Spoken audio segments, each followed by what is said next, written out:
Hello friends, welcome to टीप affairs. SSC CGL SSC MTS के लिए इस चैनल पे एक नई सीरीज़ शुरू हो रही है जीके जीएस और करंट अफेयर्स के लिए प्रैक्टिस सेट। जैसा कि आपको पता है कि एसएससी काफ़ी सारे क्वेश्चंस को रिपीट करता है, तो जनरल स्टडीज़ और जनरल साइंस जीके जीएस और करंट अफेयर्स को मिलाकर जिसके लिए एक वीडियो सीरीज़ शुरू किया जा रहा है, जिसका ये पहला वीडियो है। इसमें जीके जीएस के क्वेश्चंस रहेंगे और करंट अफेयर्स के भी क्वेश्चन रहेंगे। वैसे इस वीडियो में करंट अफेयर्स के क्वेश्चन नहीं है, वो नेक्स्ट सेट से इंक्लूड किए जाएंगे।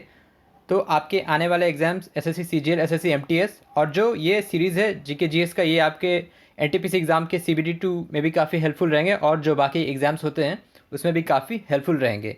तो चैनल पे फर्स्ट टाइम है तो चैनल को सब्सक्राइब कीजिए, वीडियो के एंड तक ज़रूर देखिएगा अगर आप एसएससी और रेलवे के एस्पिरेंट्स हैं तो, और दूसरे एग्जाम्स में भी ये सीरीज़ आपको काफ़ी हेल्प करेगा।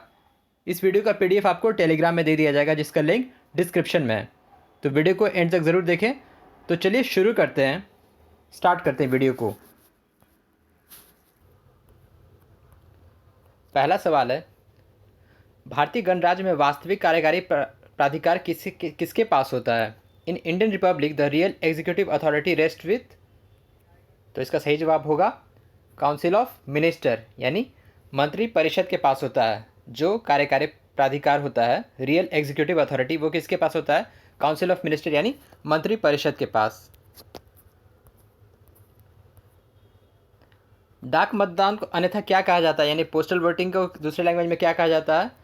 वो कहा जाता है प्रॉक्सी वोटिंग, यानी परोक्षी मतदान। ये जनरली किसी वोटर या फिर रिप्रेजेंटेटिव के बदले उनके एब्सेंस में जो कोई वोट डालता है, दूसरा उसके बदले में वोटिंग करता है, तो वो कहलाता है प्रॉक्सी वोटिंग यानी परोक्षी मतदान। निम्नलिखित में से कौन से रूप में लॉ अस की बहुलता होती है, यानी विच ऑफ द फॉलोइंग और the multiplicity of iron is maximum quantity. तो लौह की मात्रा ज़्यादा किस में होती है, किस ओर में होती है? तो इसमें सही जवाब होगा ऑप्शन सी, Fe3SO4। Fe3SO4 में सबसे ज़्यादा आयरन होता है, लौह तत्व होता है, कितना होता है? 72%। Fe3O4 होगा, यहाँ पे गलत हो गया है, सल्फेट नहीं होगा, Fe3O4 होगा, सिर्फ Fe3O4, जिसको हम कहते हैं मैग्नेटाइट। इसको हम कहते हैं मैग्नेटाइट, ये Fe3O4 होगा मैग्नेटाइट। इसमें 72% लौह तत्व होता है, आयरन 72% होता है, और Fe2O3 जो होता है हेमेटाइट, इसमें होता है 69% आयरन, और साइडराइट होता है FeCO3, इसको साइडराइट कहते हैं।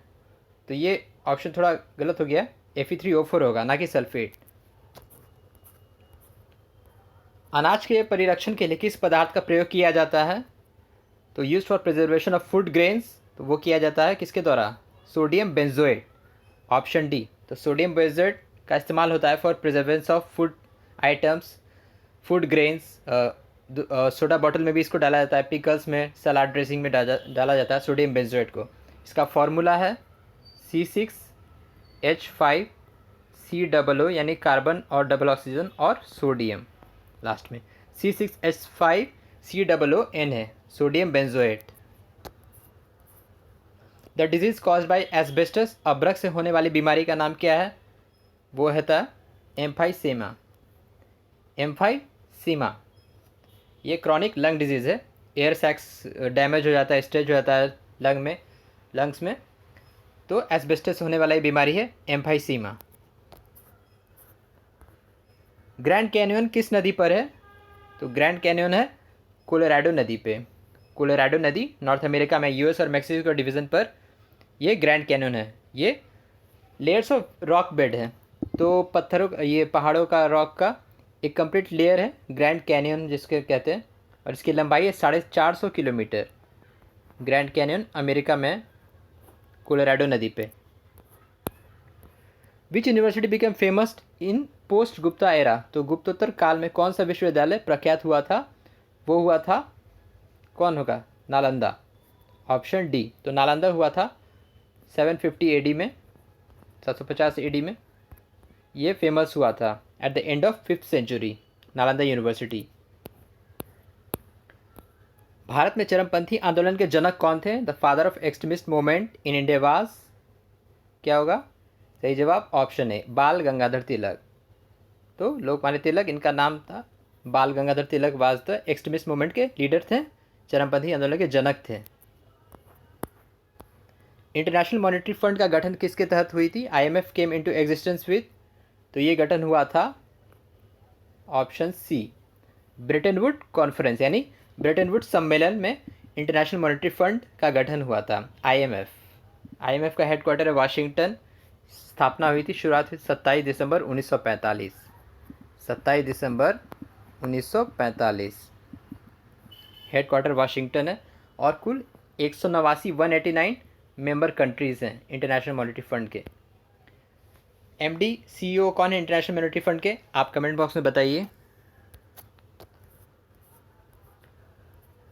प्रिज्म में प्रकाश के विभिन्न रंगों का विभाजन किसके द्वारा होता है? प्रिज्म में जो लाइट बिखरता है, विभाजन होता है, वो किसके कारण होता है? वो होता है डिस्पर्सन ऑफ लाइट, यानी प्रकाश का परिक्षेपण। प्रकाश का परिक्षेपण यानी डिस्पर्सन ऑफ लाइट की वजह से होता है। तो 7 रंगों में जो टूटता है, VIBGYOR, violet, indigo, blue, green, yellow, orange और रेड, तो ये 7 रंग में टूटता है वाइट लाइट की, वो होता है डिस्पर्सन ऑफ लाइट यानी प्रकाश का परिक्षेपण। दुनिया के सबसे अधिक जागृत ज्वालामुखी कहाँ स्थित है? Most active volcano concentrated in Pacific ocean, तो प्रशांत महासागर में सबसे ज़्यादा ज्वालामुखी जागृत हैं। पैसिफिक ओशन, जो रिंग ऑफ फायर होता है अलॉन्ग द पैसिफिक ओशन। व्यापार संघ द्वारा बनाई गई सरकार को क्या कहते हैं? थ्रू ट्रेड यूनियन ऑर्गेनाइजेशन, उसको हम क्या कहते हैं? वो कहा जाता है सिंडिकलिज्म, श्रमिक संघवाद। तो सिंडिकलिज्म कहते हैं उसको, श्रमिक संघवाद। भारत में वन जंगल क्षेत्र का कितना प्रतिशत पारिस्थितिकी संतुलन को बनाए रखने के लिए आवश्यक है? यानी कि फॉरेस्ट कवर का कितना प्रोपोर्शन परसेंटेज चाहिए इंडिया को इकोलॉजिकल बैलेंस बनाने में? तो इकोलॉजिकल बैलेंस बनाने के लिए कुल 33.3% चाहिए। वन जंगल का क्षेत्र इतना चाहिए ताकि पारिस्थितिकी संतुलन बनाए रहे, इकोलॉजिकल बैलेंस रहे। जब फॉरेस्ट कवर परसेंटेज होना चाहिए वो 33.3% होना चाहिए, option D. In I colour vision is affected by presence of, आंखों में रंग की दृष्टि का कारण क्या होता है? रॉड्स, स्क्लेरोट कोट, कोन्स या फिर कोरोइड? इसका सही जवाब होगा ऑप्शन सी, कोन्स। तो कोन्स जो है ये बहुत लेस सेंसिटिव होता है लाइट के प्रति रॉड्स के कंपैरिजन में, but it allows the perception of understanding of colour, तो इसलिए ये रिस्पॉन्सिबल होता है, इफेक्ट होता है, आंखों में रंग की दृष्टि का कारण होता है कोन्स की वजह से। रॉड्स एंड कोन्स सेल्स होते हैं। The pollen grain of flower pollinated by insects are, कीट पतंगी द्वारा परागन किए हुए पराग के दाने कैसे होते हैं? तो कीड़े जो ये करते हैं पॉलिनेशन, तो कैसे होते हैं वो पॉलन ग्रेन्स? वो होते हैं रफ एंड स्टिकी, चिपचिपाहट रहता है और रफ रहता है, रुखड़ा रहता है, रफ एंड स्टिकी होते हैं, ऑप्शन बी। 16वां question, Banabhatta was the court poet of which emperor? Banabhatta किस शासक के दरबार कवि थे? तो बानाभट्ट थे किसके? हर्षवर्धन के, ऑप्शन ए। तो हर्षवर्धन के वो कोर्ट पोएट थे 7th सेंचुरी में। हर्षवर्धन 604 से 647 कॉमन एरा के बीच में रूल किए थे हर्षवर्धन 7th सेंचुरी के समय, तो बानाभट्ट उसी के दरबार के कवि थे। मुगल चित्रकला किसके शासन में अपने शीर्ष ऊंचाइयों पर था? तो ये था जहांगीर के शासन के समय, जहांगीर के शासन में शीर्ष ऊंचाई पर था ये चित्रकला मुगल काल में। The secretary general of union is appointed by, तो संयुक्त राष्ट्र के महासचिव को कौन नियुक्त करता है? तो वो नियुक्त करता है सिक्योरिटी काउंसिल, तो सिक्योरिटी काउंसिल ही नियुक्त करता है महासचिव को, संयुक्त राष्ट्र के महासचिव को, यूनाइटेड नेशन ऑर्गेनाइजेशन को। Who is the secretary general of UN? तो यूनाइटेड नेशन ऑर्गेनाइजेशन के सेक्रेटरी जनरल कौन है? आप कमेंट बॉक्स में बताइए। एक्सोबायोलॉजी डील्स विथ, एक्सोबायोलॉजी का संबंध किससे है? एक्सोबायोलॉजी का संबंध है ये option A, life in other planet and space, यानी दूसरे ग्रह अंतरिक्ष पर जीवन के बारे में जो होता है उसी के बारे में एक्सोबायोलॉजी हमें बताता है। तो एक्सोबायोलॉजी का संबंध है दूसरे ग्रह अंतरिक्ष पर जीवन के बारे में, life in other planet and space. Last सवाल क्वेश्चन है, कौन सा प्रयोग चाय की पत्तियों के प्रसंस्करण में मुख्य रूप से उपयोग नहीं होता है। Which of following is not important steps in processing tea leaves, चाय की पत्ती को प्रोसेसिंग में कौन सा इंपॉर्टेंट नहीं है ज़्यादा? ड्राइंग, फर्मेंटिंग, रोलिंग या फिर विथरिंग। तो इसका सही जवाब होगा ऑप्शन बी, फर्मेंटिंग यानी किण्वन। तो fermentation is not an important step in processing of T. तो चाय की पत्तियों के लिए जो प्रसंस्करण होता है उसमें किण्वन यानी फर्मेंटेशन, फर्मेंटिंग नहीं इंपॉर्टेंट, उतना ही उपयोगी है। तो फ्रेंड वीडियो आपको कैसा लगा? तो ये एसएससी सेट का फर्स्ट सीरीज़ था। एसएससी सीजीएल, सीएचएसएल, सीपीओ के लिए जो भी आने वाले परीक्षाएं उनके लिए इंपॉर्टेंट जीएस सामान्य अध्ययन का वीडियो था।